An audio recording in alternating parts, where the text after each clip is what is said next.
नमस्कार विद्यार्थी मित्रों, शिक्षक मित्रों, आप सबનું સ્વાગત છે મારી YouTube channel Amit Patel physics ઉપર। કાલે જે બોર્ડનું ફિઝિક્સનું પેપર લેવાયું તો એનું થોડું એનાલિસિસ આપણે કરીએ જે કદાચ જે આવનારી એક્ઝામ માટે આપણને કામમાં લાગી શકે અથવા તો બોર્ડ તરફથી જો કોઈ ક્લેરિફિકેશન આવશે તો એના આધાર વિશે બી વાત કરીશું। ટોટલ 1 માર્કના 50 MCQ હતા।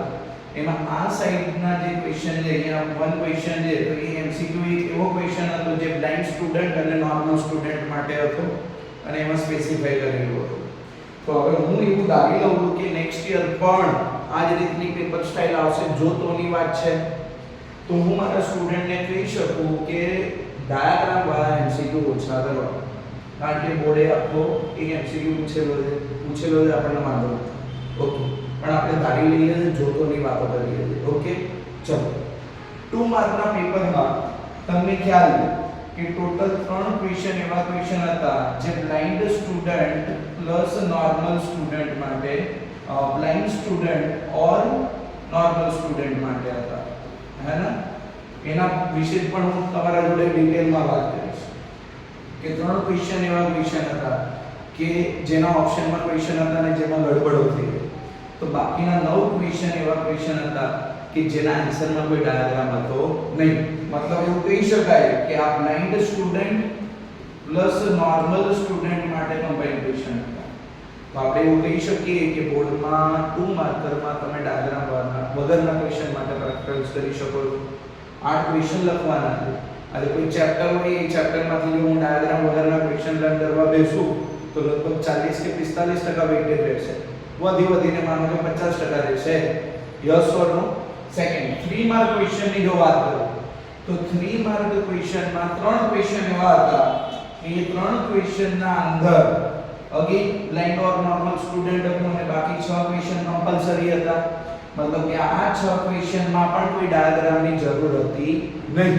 તો મારે સ્ટુડન્ટને નેક્સ્ટ યર કદાચ કેવું હોય તો એવું કહી શકું કે ડાયાગ્રામ વગરના ક્વેશ્ચન લર્ન કરજો, ફાયદામાં રહેશો। ઓછી મહેનતે 100% મહેનત કરશો તો ફૂલ માર્ક્સ આવવાની શક્યતા છે। નેક્સ્ટ ક્વેશ્ચન 4 માર્ક ક્વેશ્ચનમાં વાત કરું તો એમાં 2 ક્વેશ્ચન એવા હતા કે 2 ક્વેશ્ચનના અંદર અગેન સેમ કન્ડિશન હતી, બ્લાઇન્ડ ઓર નોર્મલ સ્ટુડન્ટ। તો मतलब 4 ક્વેશ્ચન એવા હતા કે જેમાં કોઈ ડાયાગ્રામની જરૂર છે નહીં, એવું કહી શકું। સમજમાં આવે છે? હા કે ના? જો કે એમાં કેપેસિટરની કેપેસિટિવ સર્કિટ પૂછેલી હતી, એમાં તો ડાયાગ્રામ આવે, અમે તો ભણાવી લીધી। यस और नो? क्लियर है कि नहीं? तो आप फरीથી क्वेश्चन मार्क છે। एक और क्वेश्चन डिस्कस करिए कि જે બ્લાઇન્ડ સ્ટુડન્ટ માટે ક્વેશ્ચન હતો, ક્વેશ્ચન 3 માર્ક નો હતો, 14 નંબરનો ક્વેશ્ચન હતો। તો બોર્ડ એવું કહે છે કે ઇન્સ્ટ્રક્શન આપેલું હતું કે જે ક્વેશ્ચનમાં ડાયાગ્રામ હોય, આન્સરની તો વાત પણ નથી કરેલી, એ બ્લાઇન્ડ સ્ટુડન્ટ માટે હતા જ નહીં। તો આ ક્વેશ્ચનના આન્સરમાં ડાયાગ્રામ આવે કે ના આવે? આ બ્લાઇન્ડ સ્ટુડન્ટ માટેનો ક્વેશ્ચન છે। મને એ કહો કે સમાંતર જોડાણ, પેરેલલ કનેક્શન કઈ રીતે એક્સપ્લેન કરી શકશે વિધાઉટ ડાયાગ્રામ? કદાચ થતું હશે? વાત અહીંયા આવે, વાત એક્ઝેક્ટલી અહીંયા આવે છે કે જે જગ્યાએ સૌથી વધુ ગૂંચવણ થયેલી છે। 2 માર્કર ક્વેશ્ચનમાં ક્વેશ્ચન નંબર 2 ક્વેશ્ચનમાં એક આવું પૂછેલું છે કે બાહ્ય વિદ્યુત ક્ષેત્રમાં ડાયપોલની સ્થિતિ ઊર્જા અને બાહ્ય વિદ્યુત ક્ષેત્રમાં બે વિદ્યુતભારોના તંત્રની સ્થિતિ ઊર્જા બંનેમાં ડાયાગ્રામ આવે। હું તો કહું કદાચ તમને બી સરે ભણાવ્યું હશે કે બંનેમાં ડાયાગ્રામ આવે। ડાયપોલનું વાત હોય તો સર આ ડાયપોલ બતાવીએ જ આ રીતે, અને બાહ્ય વિદ્યુત ક્ષેત્રમાં Q1 સ્થાનવાળો એક સદિશ બતાવીએ છે VR1, Q2 VR2 બતાવીએ છે। યસ ઓર નો? તો હું તો કહું કે આમાં બી ડાયાગ્રામ આવે છે, ભલે x y એક્સિસ ને લઈને આવે છે અને આમાં પણ આવે છે। તો હવે મને એ કહો કે આમાંથી કયો બ્લાઇન્ડ સ્ટુડન્ટ માટેનો ક્વેશ્ચન? કદાચ ડાયાગ્રામ તમે જે કઈ એક્સપ્લેનેશન આપણે લઈએ, કોઈ સબ્જેક્ટ એક્સપર્ટ હશે કદાચ એ આપણને કહી શકે કે આમાંથી કયો ક્વેશ્ચન બ્લાઇન્ડ સ્ટુડન્ટ માટે છે। સેમ એ જ રીતે હાઇગન સિદ્ધાંતની મદદથી વક્રીભવન, આમાં તો ડાયાગ્રામ આવે છે। ઘણા શિક્ષક મિત્રો આ ક્વેશ્ચનમાં પણ ડાયાગ્રામ લઈને સમજૂતી આપતા હોય છે। તો હવે મને એ કહો કે આમાં કયો બ્લાઇન્ડ સ્ટુડન્ટ માટેનો ક્વેશ્ચન?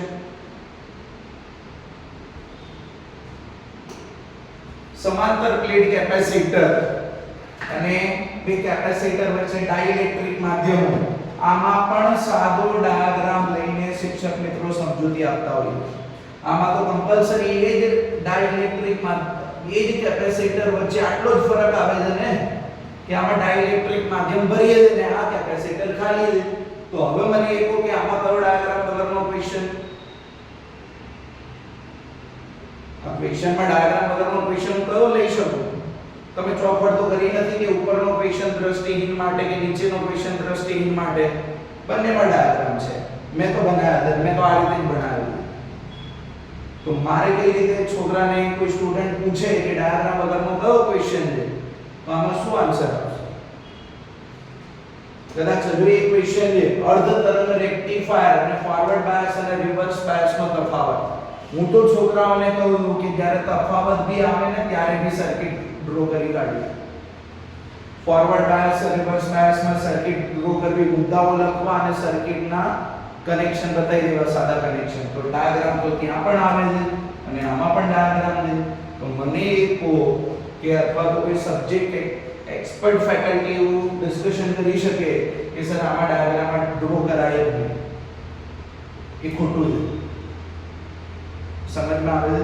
તો ક્યાંક ને ક્યાંક શિક્ષક મિત્રો, વિદ્યાર્થી મિત્રો, મને પર્સનલી ગૂંચવણ જણાઈ દે તો બોર્ડને એક જ રિક્વેસ્ટ કરી શકીએ કે જે વિદ્યાર્થી મિત્રોએ ક્વેશ્ચનો લખેલા છે એનું મૂલ્યાંકન સરખી રીતે થાય અને સારો કોઈ એમના હિતમાં ડિસિઝન આવે.